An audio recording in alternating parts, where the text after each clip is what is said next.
Hello, my name's Lewis Tyler, Managing Editor of International Fire and Safety Journal. Delighted to be here on the Fogmaker stand at INTERSCHUTZ 2026. And joining me, Lars Alrutz of Fogmaker. How are you doing? I'm doing fine, thanks. We are here exhibiting our mobile fire suppression system, mainly for machines, vehicles.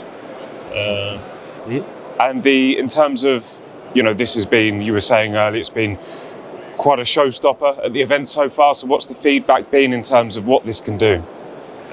We work with, our product is a lot different from a lot of colleagues in the business due to that we have very high pressure, 105 bars, which means that if you have high pressure, you get very fine water mists or water-based mists, which also cools a lot. So it's very efficient, and you also get very long discharge time with this system.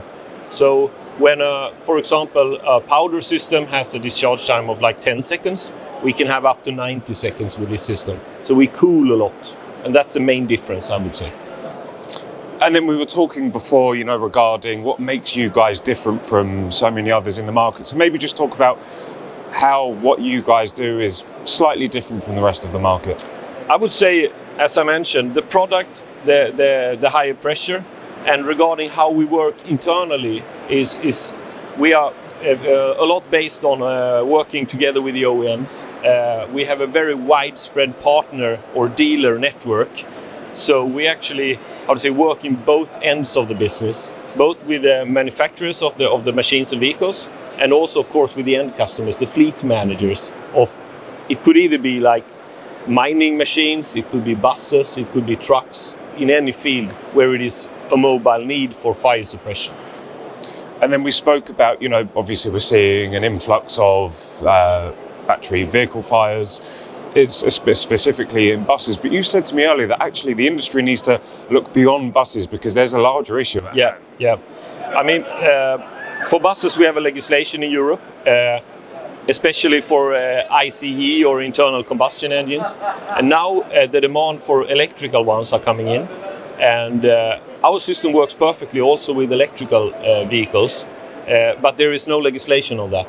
So it's more driven by, self-awareness within the fleet managers and the authorities. We still have a lot of fire also in electrical ones. And then you have all the other machines and vehicles. For example, you have agricultural machines, you have port machines, you have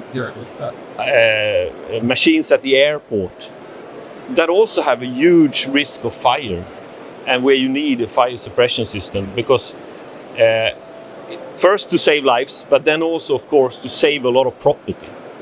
If you look at, we have had several devastating fires for pushback tractors for airplanes in airports, and actually we had 2 fires here in Europe which has taken the plane with it.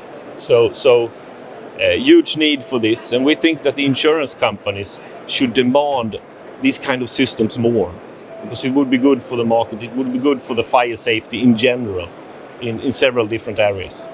And I suppose in that respect, it's almost like a call to action for the industry. It's a larger issue that actually requires cross-border collaboration rather than, keeping solutions in-house. Yeah.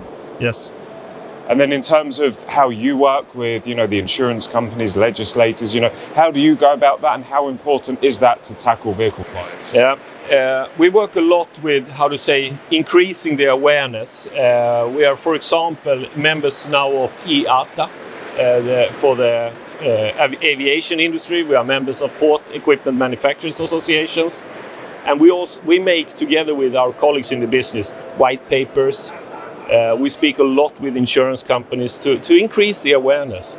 And the problem isn't always just that the machine and vehicle can burn down. The problem is that it could have, secondary effects. Taking down like buildings and stuff, especially if it's happening in a high densely populated area and so on. So I think I put like 50% of my time on this kind of, increase the awareness. Especially now with the battery electric vehicles and machines coming in. The occurrence of fires are lower, but the consequences are much higher. So you really need to make people understand the risks they are actually having in the daily operations. So to summarize then, it's really collaboration, it's awareness, Yes. and it's coming up with the right solutions such as this that's going to really tackle those issues larger at hand. Yes. So Lars, thank you. Thank you. Good to see you. Yeah.